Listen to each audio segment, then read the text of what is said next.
we all have a common goal here. We want to be successful in the film industry. We want to work on several projects. We want to. It's a very interdependent network that we're involved in, right? And with that being said, there's certain personality types that gel with others well, and some that don't.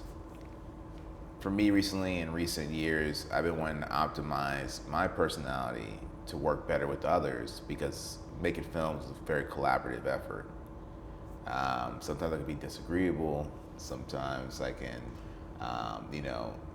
include more openness. I want to go through Ocean, the big five personality traits, the big five traits that determine our personality. Ocean is going to be for openness, conscientiousness, extroversion, agreeableness, and neuroticism. The truth of the matter is, no matter how, truth of the matter is, those don't really change in our lives very much. Who you come in the world as is, for the most part, who you will be. Certain things can change that slightly, like going to college can make you for 4 years can make you more agreeable. Getting married can make you more agreeable. Going to the military or going off to war can make you more disagreeable. Depending on what position you're in, positions that companies can determine where you sit in that. But for the most part, those things don't really change very much. Openness can be changed by various things, but I wanted to ask you, what traits do you think are most important when it comes to working with collaborating with other people? What things do you think are most important for that? Definitely openness and agreeableness. Mm-hmm. If you are, not even if you're different, if you're disagreeable, like to the point where if you're just disagreeable in general, like too disagreeable, the group will outcast you. Yep. And I've seen it happen. I believe that in order to be an effective leader, I believe you have to have a mixture of agreeableness and disagreeableness. Mm-hmm. You have to know when to disagree, and you have to know when to agree. Mm-hmm. However, as far as collaborating with others in general and just trying to achieve a goal, I have found that being agreeable and being open has led to the most success. Mm-hmm. Because, believe it or not, people don't like disagreeable people. Yeah. And being disagreeable isn't a bad thing. Look at Steve Jobs, Mark Zuckerberg, Jeff Bezos. Mm-hmm. They all have traits of being disagreeable. My company calls it something different. And a lot of companies call it something different. But my company, we have driver. A person likes to be in charge. A person who's just go, go, go, which is your CEOs, which is your the people who are in charge of the billion-dollar companies. Right. You have people who are analytical. They're simply numbers driven. They go strict. They make all their decisions based off facts. Shout out to our guy that we know. Yeah. And Right. then you have people who are amiable, people who are friendly, people who want to get along with others, people who are agreeable.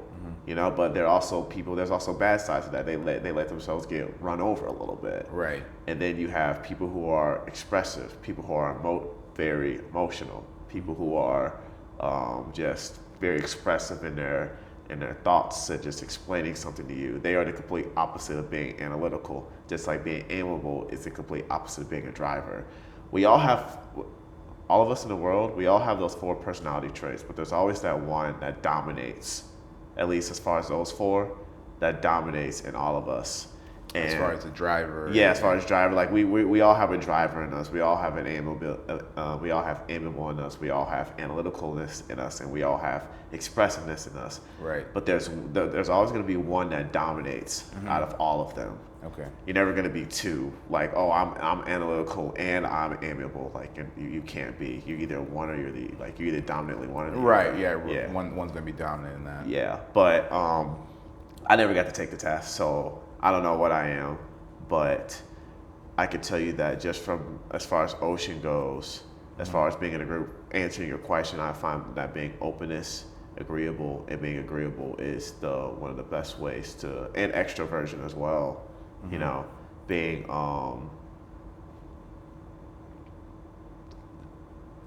Yeah, that's what. No, hold on. Give me 1 second. because I kind of have a thing about extroversion. Because a part of me feels like if you're the loudest person in the room, then you're also the weakest. You know what I mean? If you're the loudest person in the room and everyone else is quiet, then you're going to be casted out. You know what I'm saying? I think being extroversion as far as being able just to communicate with others properly and not just being to yourself. So basically openness, extroversionness, and agreeableness are the three that I've seen the most success in as far as collaborating with others.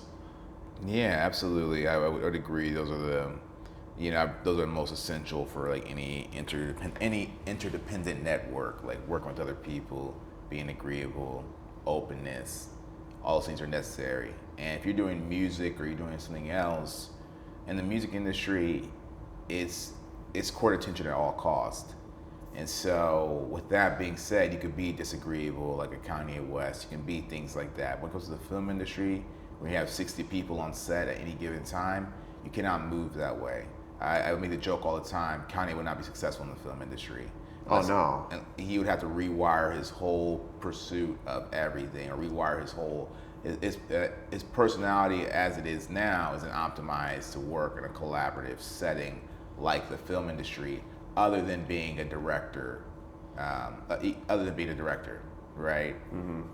We know of like Mel Gibson. He's been in a lot of trouble over the years as far as public perception goes, as far as commentary he's made, but he's also a director and he's also a showrunner to a sense, and so no one's really stopping him from making a film. Passion of the Christ, he went straight to distributor. Like no one's wanted to make it, so he went straight to distributor. And out of his $425 million net worth, 300 million of it came from Passion of the Christ, because his distributor and him just split it 50-50. They made 600 million, and so they just went 50-50 that way. Congratulations to him. Yeah, there's no studio involved, right? Yeah. And so there are positions that you can't, that these personality traits, you can get away with certain ones. But as far as an actor, we're employees, and with that, you have to be, a great courtier, like as written in like 48 Laws. You have to be you have to be good. You can't outshine the master. Yep. Things like that. And so that's something that people have to keep in mind when you're going in as a job as an actor, or when you're pursuing being an actor. It's not about you being head honcho, you puffing your chest out per se. That's going to actually block more blessings than bring them on. We know of an actor who, we talked about during the death of the actor. The actor died. And we speak about this one actor who is disagreeable and very much so thinks that he's kind of like the center of all things blockbuster movies, you know what I mean? And with that, there's people that you could tell are slowly drifting away from him. And he's building slow, it's not even the enemies, he's not necessarily building enemies, but you're getting less people that are overzealous to collaborate with him. And that's not a side of work you want to be on. You might know what I'm referring to, but that's not the side of work you want to be on. No, I agree with that. And it's just, I'm trying to figure out a good way to say this. A lot of people in the industry that I've ran into, especially at like networking events and everything, I can't speak for the higher ups, but I can at least speak for people who are more on my level. Feels like a lot of people have a lot of egos, but the problem is those egos can be easily broken. And everyone walks in, chest up, yada, yada, yada. I'm the biggest thing in this room, yada, yada, yada. Not everyone, but a lot of people, you know what I mean? And that's the type, and I feel like that is a good reflection on how the industry is. Yeah. You don't want to step on anyone's toes. Right. You don't want to be disrespectful.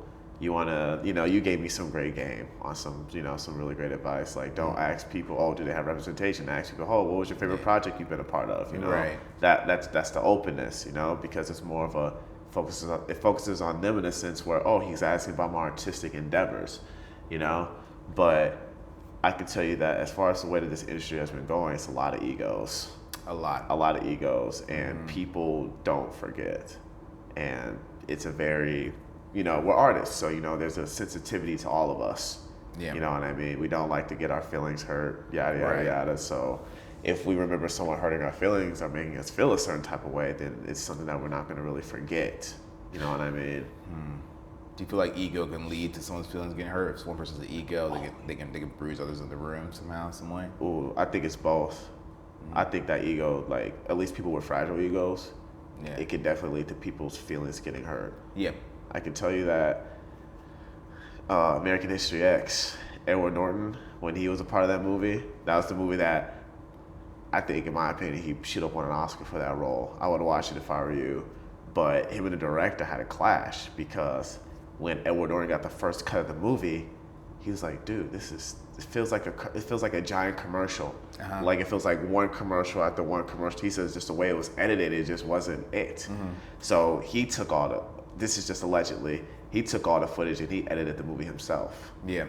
And Edward Norton got the reputation of being hard to work with. Right. Because the director, if you look at that interview, he's one of those directors has a huge ego. Absolutely. Very, the way he carries himself, and he didn't like that. So Edward Norton got the reputation of being hard to work with, being difficult.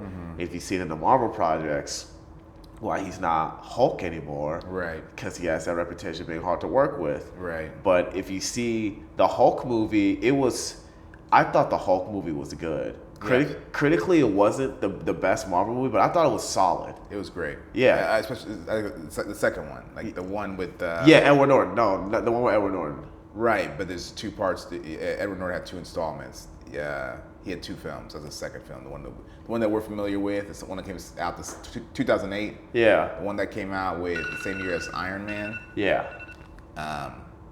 That's one that we're familiar with. But they had a prequel to that. They had a first part. That's the second one. Oh, I like the one with Eric Bana. Right. That's technically the second part to that? That's the second one. There's a film before that came out in 2004. Yeah. Are they in the same universe? Same universe. Same universe. Really? Yeah. So I'll go back and look at that. But I did not know that. Yeah. The first one was really slow. That came out like 2003. I remember being in theater seeing that. Yeah. So that exactly. So Yeah. the 2003 one and the 2008, those are the same universe. And to my knowledge, I saw both of those. But the first one was really like shut down because it was so slow. Yeah. But then the second one, Edward Norton hit it out of the park, man. He killed it. Yeah. So I'll go back and look at that, and I don't. But that's supposed to be the same universe, which is really not even talked about much. And the reason why is because they discarded Hulk completely. They did. And then Iron Man, spearheaded this franchise, rightfully so. But going on back to Edward Norton thing, Edward Norton going off and editing the footage and things like that. It's funny to think about now because we know that the desire to do that is still there for a lot of people, but not many people are going to act on that, and rightfully so. So it's comical to even think about someone doing that. Yeah, Edward Norton, he's a true artist. Exactly. And so I just want to mention this last part of this when it comes to these personality types. They did a study on kids who were accepted into social circles, had better social circles for the remainder of their lives, moved up in corporations, sustained their position. And what they found is the kids that were the most popular were the ones that before they entered a new game, they would watch the game, see how the rules of the game, see how it's played, and then enter the game to listen, opposed to enter the game and take charge. There was two types of kids that were outcasted immediately. One was the ones that would get in there and try to change the game immediately, and the others were the ones that pretty much the same thing. The others were the ones that got into the game and decided to be the one who made the rules and call the shots before they understood how the game was played. And so we were playing Foursquare, and you were to hop in line. It's your first time seeing it or whatever, or maybe just a new social group, and you hop in and you're like, okay, the rules are okay. I'm gonna be the one who passes this, and you take charge too soon. Yeah. You're stepping on toes, and that can diminish your popularity. And then those with kids, the ones who become the outcasts are oftentimes the ones who don't get involved at all, are the ones who try to take charge too soon of new. They don't pay their circles. dues. They don't pay their dues, and so if you take that back to the film industry, I'm sure it's applicable. and in some sense, due to the fact that all of our habits and behaviors could be established between the ages of 8 and 12, and that can kind of carry us out to the rest of our lives. This is a very broad topic, especially when it comes to emotional intelligence, and it comes to the big 5 of personality trait, and the things you also contributed to it. We'll circle back around to this, man. Anything else you want to add? No, not right now. It's just, I think it's something that we should all be aware of, and it can definitely help us navigate through life as far as trying to achieve our goals. Absolutely. Nothing to be worried about. Just be aware of it. Yeah. It's Black Hollywood. Yep. Go be great.